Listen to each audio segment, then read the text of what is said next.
മഹാലക്ഷ്മി സീരിയലിൻ്റെ latest promo റിവ്യൂയിലേക്ക് എല്ലാ കൂട്ടുകാർക്കും സ്വാഗതം. മഹി ഇങ്ങനെ മാർക്കോ തിരഞ്ഞിങ്ങനെ പോവുകയാണ് കേട്ടോ. ആ ചെറുപ്പക്കാരൻ ആരാണ് പറഞ്ഞിങ്ങനെ പോകുമ്പോഴാണ് ഡോക്ടർ തോമസിൻ്റെ അടുത്ത് എത്തുകയാണ്. ഡോക്ടർ തോമസ് വായോ ഞാൻ സംസാരിക്കുക എന്ന് പറഞ്ഞ് മഹിയെ വിളിച്ചിട്ട് സംസാരിക്കുകയാണ്. സന്തോഷമായിൽ മഹിക്ക് എന്ന് ചോദിക്കണം. അതെ, എനിക്ക് ആ രക്ഷിച്ച ആളെ ഒന്ന് കാണണം എന്ന് പറയണം. വല്ല ഫോട്ടോയോ എന്തെങ്കിലും ഉണ്ടോ എന്നിങ്ങനെ ചോദിക്കില്ല.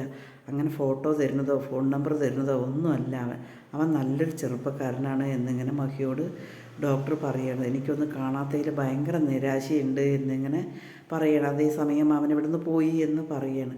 പിന്നീട് മഹി അങ്ങനെ കണ്ണൻ്റെ അടുത്തേക്ക് വരികയാണ് കേട്ടോ. കണ്ണൻ്റെ അടുത്തേക്ക് വരുമ്പോഴേക്കും ആനന്ദം ഇവിടെ നിന്നിട്ട് കണ്ണനോട് പറയുന്നുണ്ട്, എടാ ഞാൻ ഒരുപാട് ആഗ്രഹിച്ചതാണ് ഒരു കുഞ്ഞിനെ.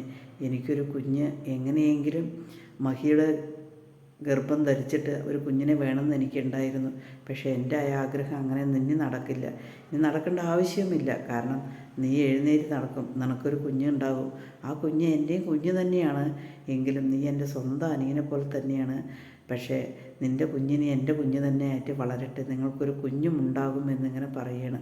അത് കേൾക്കുമ്പോൾ കണ്ണന് ഒരുപാട് സന്തോഷമാകുന്നുണ്ട്. പക്ഷേ ലേഖയുടെയും അനന്തുവിൻ്റെയും മുഖത്ത് ഒരുപാട് നിരാശയാണ് നമുക്ക് കാണാൻ കഴിയുന്നത് കേട്ടോ. പിന്നീട് മഹി കണ്ണൻ്റെ അടുത്തേക്ക് വരണം. അനന്തവും ലേഖയും യാത്ര പറഞ്ഞ് പോവുകയാണ്. കണ്ണൻ്റെ അടുത്ത് വന്നിട്ട് ഇങ്ങനെ മഹി സംസാരിക്കുകയാണ് കേട്ടോ. എനിക്ക് വിശ്വസിക്കാനേ കഴിയണില്ല കണ്ണേട്ട, ഇപ്പോഴും എനിക്ക് വിശ്വസിക്കാൻ പറ്റണില്ല എന്നിങ്ങനെ പറയാൻ കേട്ടോ.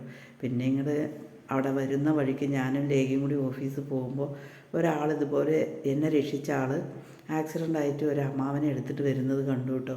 അയാളെ ഞാൻ സംസാരിക്കാൻ പോയപ്പോൾ അയാൾ സംസാരിക്കാനും കൂടി വിട്ടില്ല. അയാളാണോ ഇയാൾ എന്നിങ്ങനെ സംസാരിക്കണേ. ഏതായാലും കണ്ണേട്ടൻ നമ്മളെ ഇനി ആർക്കും ഒന്നും ചെയ്യാൻ കഴിയില്ല. കാരണം കണ്ണേട്ടനെ എത്ര പ്രാവശ്യം കൊല്ലാൻ ശ്രമിച്ചു, അതേപോലെ തന്നെ എന്നെ നമുക്ക് ആരോ ഒരു അദൃശ്യ ശക്തി നമ്മളെ രക്ഷിക്കാനുണ്ട്.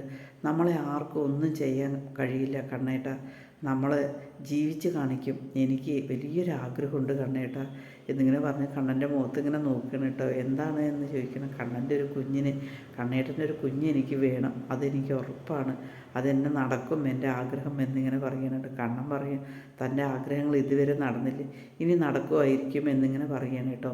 അതേസമയം മാർക്കോ ഇങ്ങനെ ആ അമ്മാവനെയും കൊണ്ട് ഓട്ടോറിക്ഷയിൽ കയറ്റിയിട്ട് മാർക്കോ താമസിക്കുന്ന ഏരിയയിലേക്ക് കൊണ്ടുപോവുകയാണ് കേട്ടോ. അവിടെ കൊണ്ടുപോയിട്ട് ആ അമ്മാവനെ സുരക്ഷിതമായ ഒരു വീട്ടിൽ ഏൽപ്പിക്കുകയാണ് കേട്ടോ. മാർക്കോ നോക്കാൻ പറ്റും എന്നുള്ളത് തീർച്ചയും അറിയുന്നൊരു വീട്ടിൽ മാർക്കോൻ്റെ ഏരിയയിലേക്ക് കൊണ്ടുപോയിരിക്കണം. അമ്മാവനെ കൊണ്ടുപോയിട്ട് അവിടെ താമസിക്കുകയാണ് കേട്ടോ. അവിടെ എന്തായാലും മാർക്കോയ്ക്ക് നിൽക്കാൻ പറ്റില്ല. ഇവർ രണ്ടുപേരും കണ്ടുപിടിക്കുന്നുള്ളത് മാർക്കോ തീർച്ചയായിട്ടും അറിഞ്ഞു.